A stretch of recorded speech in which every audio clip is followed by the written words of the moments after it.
des opérations électorales en situation de Covid et avec un rebond de l'épidémie que nous avons constaté.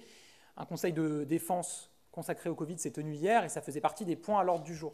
Je rappelle également qu'il y a une mission qui a été confiée à M. Combrexel, précisément sur ce sujet de l'organisation des élections dans le contexte Covid, qu'il a beaucoup travaillé avec les différentes formations politiques et les représentants des candidats. Sur cette base, un certain nombre de décisions, de recommandations ont été prises hier.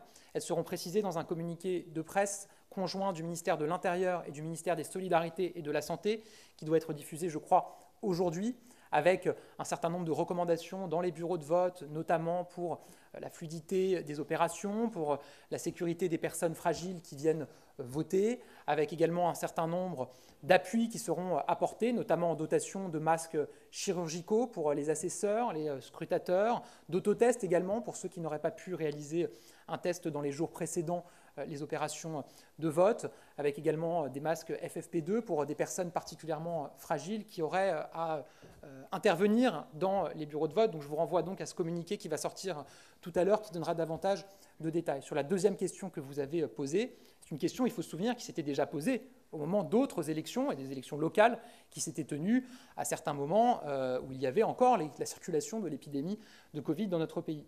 Je rappelle que voter est un droit constitutionnel. Et donc rien ne saurait interdire à une personne d'aller voter. Et donc évidemment, pour des personnes qui seraient contaminées par la Covid dans les jours précédant le vote, elles pourront aller voter. Évidemment, nous leur recommandons, nous leur demandons de porter un masque pour cela. C'est un appel à la responsabilité individuelle, puisqu'il n'y aura pas de passe sanitaire, de passe vaccinal ou de test exigé pour les personnes pour aller voter à l'entrée des bureaux de vote.